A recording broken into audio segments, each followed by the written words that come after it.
We are very, very glad you are here. Welcome to our session on writing effective college essays.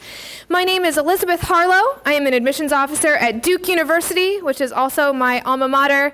Like many of you may do next fall, I traveled very far to get there. I'm from Seattle, Washington. Hi, my name is Kate Estes. I'm with Johns Hopkins University, and I'm very happy to be able to call both Michigan and Ohio my territories for our university. So I'm really excited to be here today and to get to meet all of you. Thank you. And my name is Riley Ford. I'm here representing Yale. I actually am a Michigan native. I grew up in Harbor Springs. I don't know if we have anyone here from up north. Great, where are you from? Charlevoix, great, my rival high school. You guys always beat us in soccer. I hated you guys. And for that reason, it's really fun for me to be back here talking to you guys today. Now, how many of you guys are excited to be heading to college soon? Good. Lots of you, very excited. How many of you are apprehensive, however, about the application process? Okay, so just for those of you who are watching the video, almost all the hands went up to answer yes to both of those questions. The good news that I want to remind you guys is that almost all of the important work in your college application has already been done over the course of the past 4 years. You've been working really hard in your high schools, choosing challenging classes, performing well in them, I'm sure. That's why you're here today. You've already been involved with your activities. You've already built relationships with the teachers and with the counselors who are going to write your recommendation letters. Almost all of the biggest pieces are already in place. So I hope you feel good that you've already done the hard work. But there is one major section of the application that's left as you approach your senior fall, and those are your application essays. And they are an important piece of the file as we're reading. And I will say, as a recovering English major, they are one of my favorite sections of the application to read. And they're important for a couple reasons. Philosophically, it's because it's the one chance in the application that we have to really get a flavor of your personality and your voice directly. We understand and believe that you are full-fledged individuals, not just sets of credentials, numbers, and accomplishments.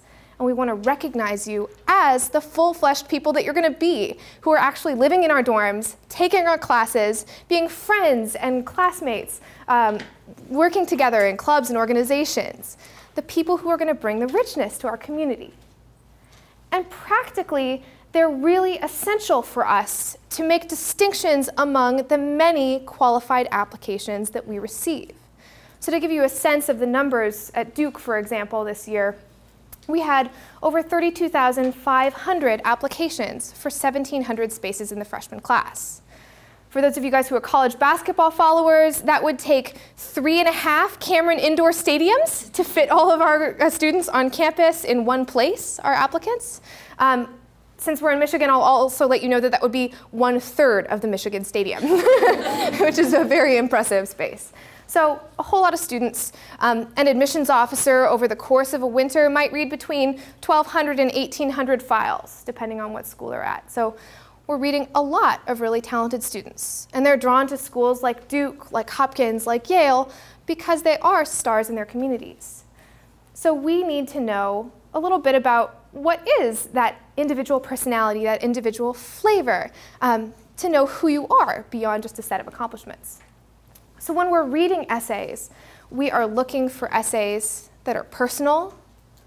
We are looking for essays that are authentic. This is a chance to get just a sampling of a story that shows us a little bit about your character, something that's important to you, and a little bit of the way that you might speak or talk or write if we were to have a chance to sit down and interview you all in person.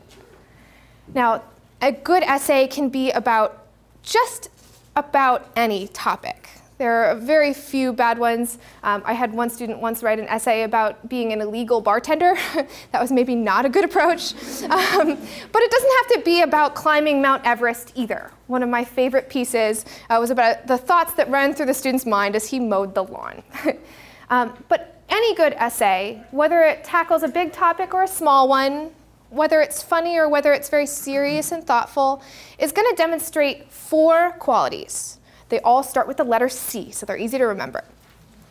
First, a successful application essay is going to demonstrate correctness. You need to know that you have the mechanics to be a successful writer to fit in a college environment. So you want to make sure that you take all of those good English class lessons to heart. Make sure that your grammar, your punctuation, your spelling, your capitalization are all flawless technically. You make sure that you give yourself time to proofread the essay, save yourself from any of those glaring mistakes. I know some of you guys may be in IB curriculums. We do tend to prefer International Baccalaureate to International Bachelorette.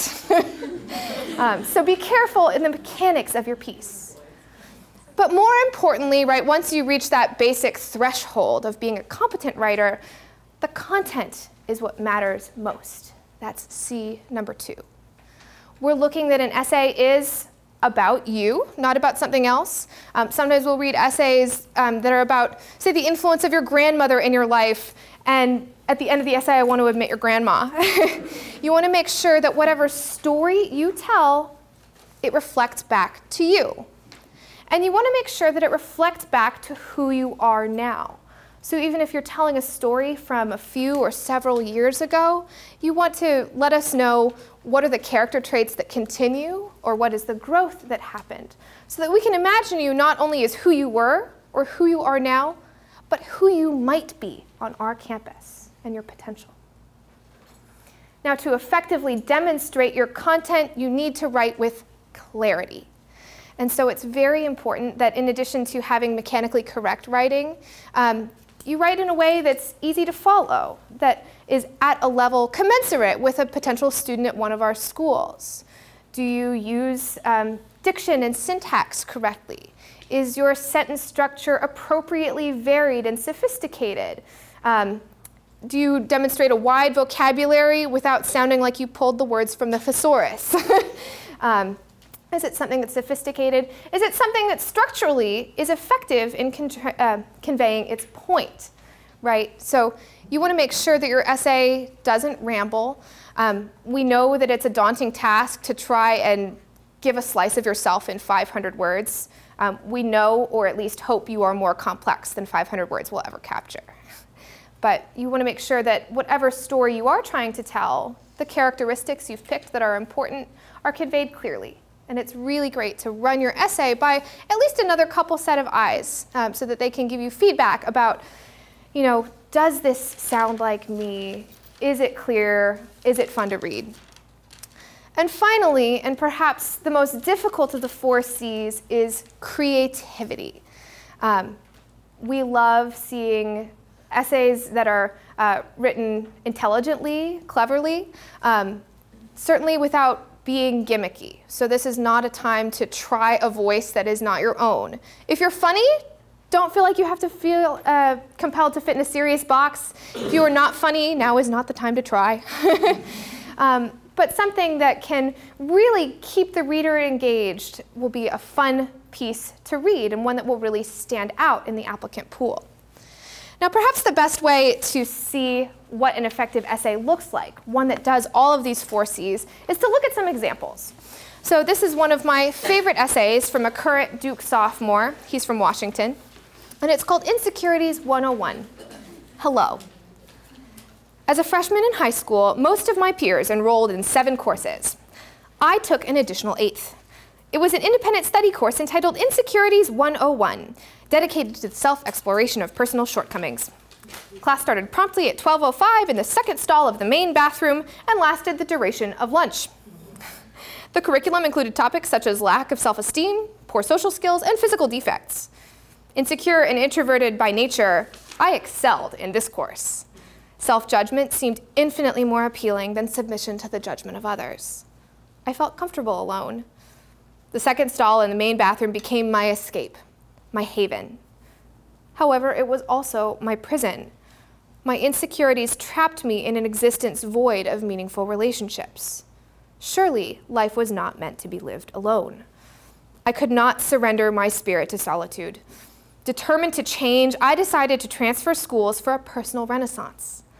I spent much of that summer dissecting books, reading articles, and watching videos on how to improve my social skills. I absorbed the knowledge like a sponge, unable to fully saturate itself. I was always willing to learn more. I found that the knowledge soothed my anxiety. The more I knew about social interactions, the more confident I felt. As summer neared its end, I was prepared to extract the introversion from my character. When school began in the fall, I put my knowledge to practice. It wasn't as easy as I thought it would be. The first hello terrified me. I had to drag my voice up the back of my throat and wait as it tripped over the tip of my tongue to sound two simple syllables. Hello. I did not eat lunch in the bathroom that day. Since then, I have slowly become more comfortable around others. As a current youth group, Link Crew, and ASB leader, I strive to help others feel more comfortable too. I know how terrifying that first hello can be, but I also know how profoundly it can change a life. So when I see someone who seems too scared to share his voice, I like to lift the pressure off his shoulders and introduce myself first. However, that's a little bit difficult to do from the second stall in the main bathroom. So although I still go to the bathroom when lunch begins, I stay just long enough to wash my hands. And now, when I meet someone new, the word hello finds its way across my tongue relatively easily. It doesn't stumble as often, and it is no longer scared to transform strangers into friends. Isn't that a great piece? One that gives you a really strong sense of the student as an individual? Not anyone could have written that piece. Just a moment while we do a little switcheroo. All right, so now we'd really like to get some of your feedback and get you guys a little more involved in kind of the essay process. So we just read the essay together, and what I'd really love to do now is to get some of your insights into why you like the essay, what stood out to you about it, and just kind of get you guys involved. So what are your first thoughts about this essay? What did we learn about this student? His vocab is really well integrated into the essay, I thought. That's right. So he does use a really great, or he or she uses a really great vocabulary throughout here, but it doesn't feel like they went out of their way to choose words that were going to sound more intelligent. It does really sound very natural and very conversational. I think, is it he, right? He did a really good play on like the classic loner kind of persona of sitting alone in the bathroom stall and really getting that personal insight of who he was before to who he changed. It's true. You do really kind of see the growth that this student has experienced from being someone who was much more introverted, and really kind of the story that he told about learning to be more outgoing and really getting more involved. And then you're also finding out that he is now kind of initiating those conversations, which is a really cool story to kind of come full circle. He writes as though he was speaking well. He doesn't write like, oh, I'm going to write this essay. He writes like, I'm going to tell you a story out loud. And I think it makes a difference, because when you were reading it, it sounded like that to me. Absolutely. I thought it was really relatable because we've all felt alone, and that's why it affected me, because I felt like, oh, I've gone through that before. That's true. So she said it felt very relatable because at some point everyone has felt very alone, and everyone kind of feels for the student as they're reading through it. You can put yourself into his shoes. It was nice that he kind of like made fun of himself a little, like he was like comfortable with talking about how insecure he was, and that definitely like played along with showing how confident he's become. So like using still like how alone he was feeling, he was like showing that he was really comfortable with kind of laughing at himself and showing how he did grow. That's a good point too. He is able to kind of not poke fun at himself, but not be so serious about it. And I think that's a really great kind of way to incorporate some humor into your essay without trying to make it kind of like a stand-up routine. I really enjoyed how he opened his essay, and he said that he took an additional class. So the first time I thought it was an actual class. The intro, where he kind of talks about Insecurities 101, from the introduction, you want to learn more about this. So he really does capture the reader's attention from sentence one and really from the title, which is important when you're constructing your essays, because as Elizabeth mentioned, we're reading a lot of essays, and we're looking at students that have some very similar qualities. So the essay is where you're going to make yourself stand out. So you want the reader to be excited to read more about your essay, and you want to really capture their attention in that first couple of sentences. So what I'd like to do now is just to go through some of the why essays. It's a pretty common theme that you'll see throughout some supplements to most universities. And so what they're really looking for in these sort of situations is they're looking to see not only why do you want to go to college, but why is our university going to be a good fit for you specifically. And so we'll move through just a couple of these if you guys want to take a moment to read over the why this college, and then we'll kind of take a vote on which one you like, and we'll go from there. Shall we read them aloud? Oh, yes. We'll read them out loud. So the first one is an example for Yale. The question is, what in particular about Yale has influenced your decision to apply? And the essay is, the first girl that I met from Yale was wearing pearls. It's not the pearls themselves that I find so intriguing. It has nothing to do with the materialism or high society. It's the metaphorical resonance of wearing them. They're not like a diamond ring or a gaudy brooch. They're a subtlety, a centuries-old trademark of elegance and self-respect. Nowadays, pearls still denote nobility, not of blood, but of mind. The figurative Yale girl in pearls quotes literature, speaks intelligently about politics, and is poised to live a meaningful life.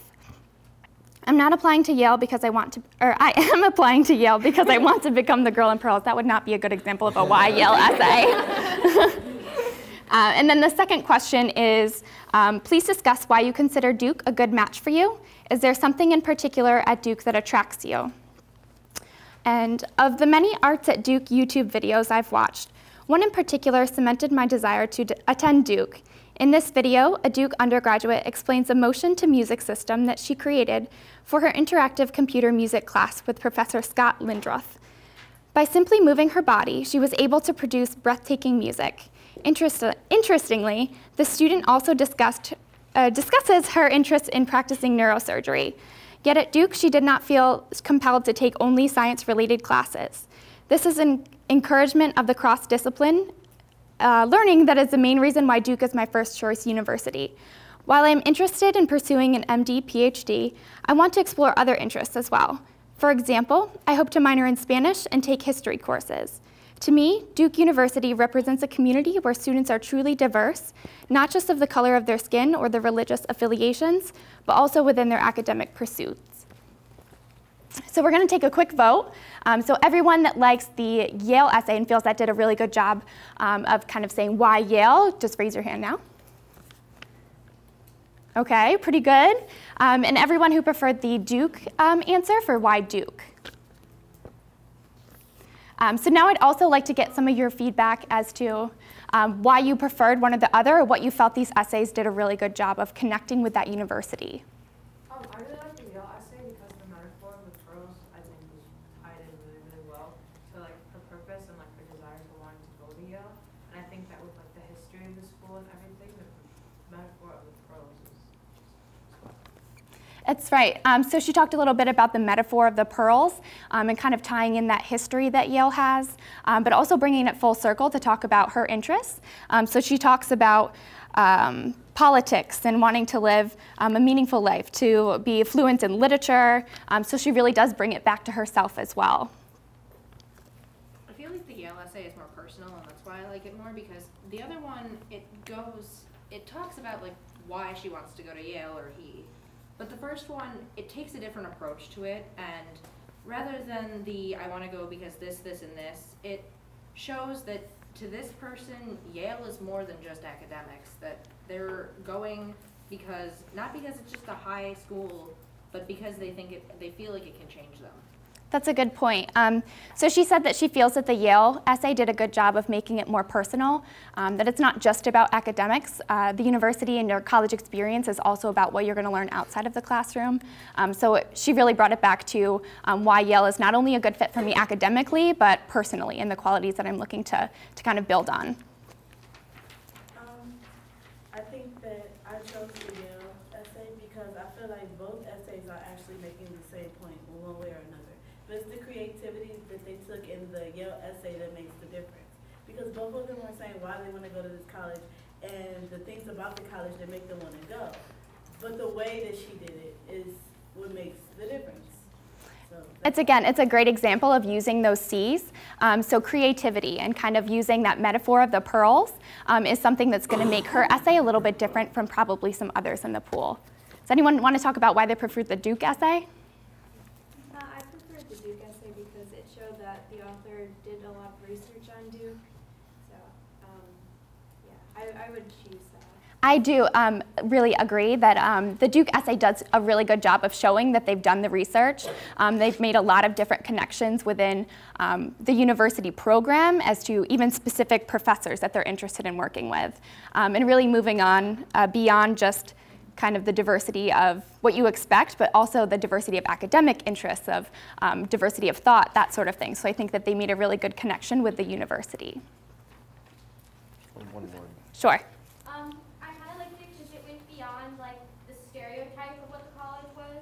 Like, oh, everybody comes out of your college being, you know, very poised. Like, those are great things, but then here's how that happens, and here's how I want to get involved in it. Mm-hmm. So you really are, again, this is a great way to tell a university why it's the best fit for you.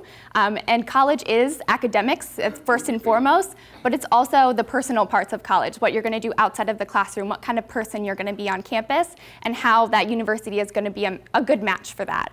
So I think both of these essays do a really good job of bringing that piece in as well. We want to talk about writing the essay a little bit. So Riley's going to actually go over some points with you about how to construct your own essay, things that you want to include, and just kind of working through that. What's that? Yeah, I'll cover that. That's actually a good lead-in. Okay. Okay. So thank you. I know you guys all came here on a Saturday not expecting to go to English class, but we are going to continue to do a little bit more work together.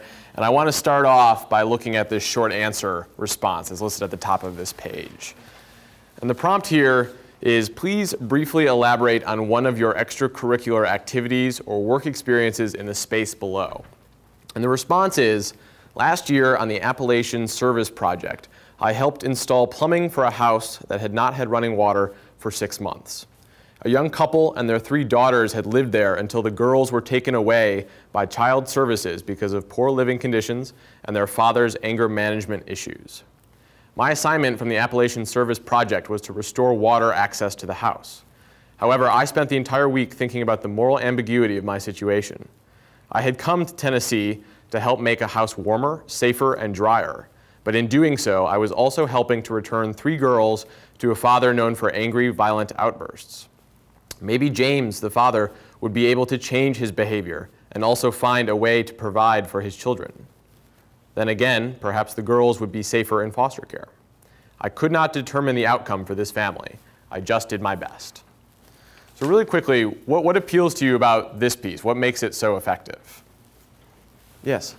I think it's like the honesty, like he's saying that like he knew about like the consequences of actually helping fix the house, but at the same time he knew that he couldn't do much, and he's just saying that he's not making up a story about, oh well I did this and they ended up safe, and he's just really being honest about what really happened in his situation. Yeah, exactly. It takes some bravery to write a piece like this, right? I mean, I think there's some temptation, especially after writing lots and lots of English papers with nice, tidy thesis statements, to tie everything up nicely at the end. And the author here, kind of leaves it in a very, very gray area, which is probably more honest than saying either I did something wrong or I did something right. Absolutely. What else do you notice about the content? Yeah. Instead of just kind of making a list of his accomplishments, he really tells a story, and that's kind of unique, especially with a prompt like that, like elaborate on one of your activities. People probably say like, oh, well, I played tennis for 5 years and I did this and this, but yeah, this is unique. Exactly. So this is a piece, and this is something that I want to connect back to the content C, right? There are really 2 kinds of content. And we read literally thousands of essays about service projects just like this one every year. But what makes this one special is not just the basics of the trip, but the reflection that goes on in the rest of the answer. And so when you're writing your essays and you're brainstorming your essays, I encourage you to think about the topic itself, what are you going to write about, but also how you are going to write about it. I think that second part is arguably more important. Right, you can write a really amazing essay about something very simple. The topic itself might not sound that impressive, but the way that you approach it in a thoughtful, complex way, just like this piece, will go a long way. On the flip side, it is possible to write a pretty boring, cliched essay about even climbing Mount Everest. We will still probably be impressed by the feat itself, but the essay is not going to add much. So keeping all that in mind, I do want you guys to leave here today with some ideas that you can actually build on at home. So if you could all get out something to write with and a piece of paper, we're going to just go through a couple minutes of brainstorming exercises before the Q&A. It's also a good time to reference your launch plan. Yes. Because they have included some spaces for you to write down some of these activities. So the way we're going to start, I'm going to ask you guys to take 2 minutes and to just think about as many possible topics as you can. This could range from a person or a place or an object that is important to you. Also, memories that stand out. Try not to think too much about what you might actually say about them at this point. Just focus on the topic itself. And just try to generate a list that is as long as possible. If you can get to 10, that'll be great. I think a good place to start might be to brainstorm a nice memory from each of your years in school so far, within the last 4 or 5 years. That might be a good thing to write about. Do that for 2 minutes, just come up with a list, and then we'll do something else with those ideas. So you're on the clock now. And now we're going to take the next 2 minutes to do something a little bit different. Instead of coming up with a topic, I want you all to think about some personality traits or values that are important to you that you might want an admissions officer to take away from your essay, regardless of the topic. If we are sitting down to read your essay and we finish it, what kinds of words or traits do you want kind of rolling around in our heads after we're done? What do you want to convey through your essay? Again, regardless of the topic. So try to come up with a similar list just of personality traits or ideas or things that you value that you would want to communicate in your essay. So which of those 2 exercises was easier? How many of you preferred coming up with the topics first? And how many of you preferred coming up with sort of the traits and the ideas you wanted to convey? Okay, a little lopsided. You can use both of these methods. And what I want you to do, we're going to spend the next probably 10 minutes doing Q&A. But I want you to go home after this session today, and you can work in either direction. You can start with those topics, and then I want you to say, OK, how can I take these topics and make them into an essay that conveys an idea that I want to convey? How can I tweak these to fit one of the common application prompts? And those prompts are actually listed on page 8 of the programs that you have. So you can look at those. And you'll notice that we haven't really talked much about the prompts yet. And you probably can't remember what the prompt was to that very first sample essay we looked at. That's because we didn't include it. And the reason is that if you go back and look at that essay and you compare it to those prompts that are listed from the Common App, I think you'll notice that with no more than an extra sentence or 2 in the conclusion, you could really fit it into any of those categories. And I think a good essay is one that you write almost regardless of the prompt, at least for that general primary essay. Write about something that is meaningful to you, write in a thoughtful way, and then find a way to work it so that it answers the prompt. Remember that we are not evaluating your ability to literally answer the prompt. We are evaluating the overall essay. So I do encourage you to take sort of a broad approach in that way. For those of you who preferred writing sort of the ideas down first, you're going to work backwards. You're going to go home and think about, OK, what kinds of stories and memories do I have rolling around that can convey these things? How can I write about these traits in a way that the admissions officer will remember these things about me? So definitely try both methods. Some people I think are going to prefer the first. Some are going to prefer the second. They will both work, and they will both give you a good foundation for starting this whole brainstorming process. So I think now we can switch to Q&A. We have a little over 10 minutes left, and we're sure you have lots of questions. So please fire away. And again, if you would prefer not to be filmed, just let us know, and we'll pass out one of these red dots, and we'll make sure that you are edited out of the final cut. Let me give this back to you. And we can just pass this. Sounds good. Great. Yes? Okay, so going back to the Yale and the responses, so we talked about which ones that we as students like best, but which ones do you think you guys prefer? So for me, when we're talking about which essays do I prefer for why Hopkins or why Duke, or really all schools are trying to get at that same point, why is that going to be the best place for you? I think it's kind of a balance of the 2 essays for me. You do want to take a creative approach, but you want to make sure that you don't get caught up in kind of the creativity of it and lose sight of really conveying why that why that university is going to be a good fit for you. So I think both of them do a good job of showing specific examples. So the Yale one does a nice job of kind of conveying long-term goals that that student wants to kind of gather from her education at Yale. And the Duke one does a good job of kind of nailing down specific things that they want to do at Duke and the specific reasons that Duke is going to be a really good fit for them. So to use some examples that we actually see a lot at Yale, I think they can both work. And you might be interested to know that both of these are real samples, and the students that wrote them were both admitted. Not necessarily because of their answers, but because of the entire application as a whole. But they both were very effective. I think if you are going to take that specific approach and cite specific things, we see kind of 3 versions of that approach. There's the really awesome version. So at Yale, for example, the residential college system is sort of one of the distinct things that we really care about. And so it's really nice. We do see hundreds of students who write that down, but just because it's not a unique answer doesn't mean it's not a good one. That's something that matters to us. We want it to matter to the students who are applying. That middle ground, oftentimes we see students talking more vaguely about community and meeting friends and encountering other people with diverse perspectives. And that's obviously great, but it might strike us as a bit odd that they would talk about those values without pointing to specific things at Yale. And that might make us think that this is a stock answer that's being recycled. And then the sort of third layer, which you definitely don't want to do, occasionally we read answers that say, well, I want to go to Yale because of the eating clubs. And we say, well, actually, that's Princeton. So obviously, you are recycling that answer. So if you're going to be specific, obviously make sure you get it right. But it's not necessarily a bad thing to be saying things that other students will also discuss. I'm just going to be totally blunt here. The Duke essay says Duke is our first choice university, so clearly my preference. But no, apart from that, I actually do really enjoy that approach because the student is so thoughtful in articulating the strength of thought behind her interest in the university. There really are 2 pitfalls that we see in the Why Us essay. One being it's too general, insert name of any university here, and the other being you tell me a whole bunch of wonderful things about Duke, and I come out of that paragraph or 2 not knowing anything more about you. And this student gives us a window into herself in terms of her interest across multiple disciplines, her value of an intellectually as well as sort of across all dimensions diverse community. And she connects that really well with what Duke has to offer, specifically in the arts, in the sciences, and the philosophical groundings of the university. We prioritize flexibility, interdisciplinary study, and she really gets that and demonstrates it, packing a lot into a very short space.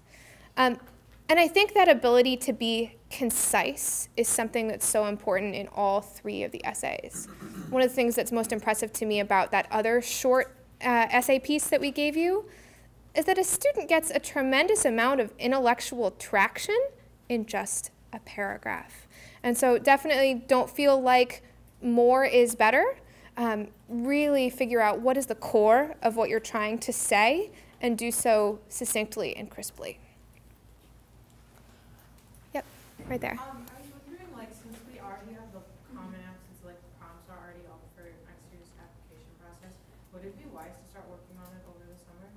So the question is, would it be wise to start working on your essays over the summer? I would say yes, but with a caveat. So it's really good to get an early start. Summer tends to be slower than the start of senior year once you're gearing up with classes, actually filling out the applications, maybe doing some final standardized testing. And so it's good to start thinking about topics, do free writes, do drafts while you have a little bit more time to sit and to be thoughtful. But also make sure that you don't rehash your paper so many times that you edit all of the initial spark and life out of it. So what I think is really smart, and it takes time management, is to sit down maybe early in the summer, start doing some drafts, experiment with multiple topics, and let them sit for a week or a few weeks. You'll find that when you come back with fresh eyes, some things that sounded good still sound great, and some things you may want to tweak and edit, and you want to give yourself time to have that freshness. So someone in the back earlier made a comment about voice and about sounding really authentic and sounding kind of like your speaking voice. I think that's a great point and something that you should all keep in mind as you go through this editing process. And I think oftentimes if you over-edit, you start sounding like someone who's 40 and is writing, you know, a dry academic paper instead of yourselves. And so I think a good kind of drill to do once you have a draft of your essay done is to give it to someone who knows you really well, either a parent or a best friend or an advisor at school, and ask them to do a little thought experiment and say, if my name were not on this and you didn't know anything sort of about the extracurriculars that might be mentioned in the essay, could you still tell that I was the author? Does it sound like me? And if the answer is yes to that, I think you're in a really good place. And you should certainly keep tweaking mechanical things and whatnot, but try not to edit any more of your voice out of it. And just to add something on that voice piece, part of the reason that authenticity is so important in the essay is that different pieces of the application reflect back on one another. So that primary essay example, I will let you know that the student at the time of writing was a bodybuilder slam poet with a mohawk. That was the extent of his growth, and all of his teachers talked about the tremendous transformation that they had seen over the 4 years, the way that he was such an advocate and a champion for outsiders and underdogs in the community. It became really, really clear across all of the pieces what the student's personality was like. And if he had tried to fit himself into a different box, the puzzle wouldn't have lined up. Similarly, your essay can provide context for different pieces of your application. So he was actually a waitlisted student. He was admitted from the waiting list, I'm very glad to report. But one of the things that we had some concern about was the fact that his activities were later to start in real substantial depth than many other applicants that we see.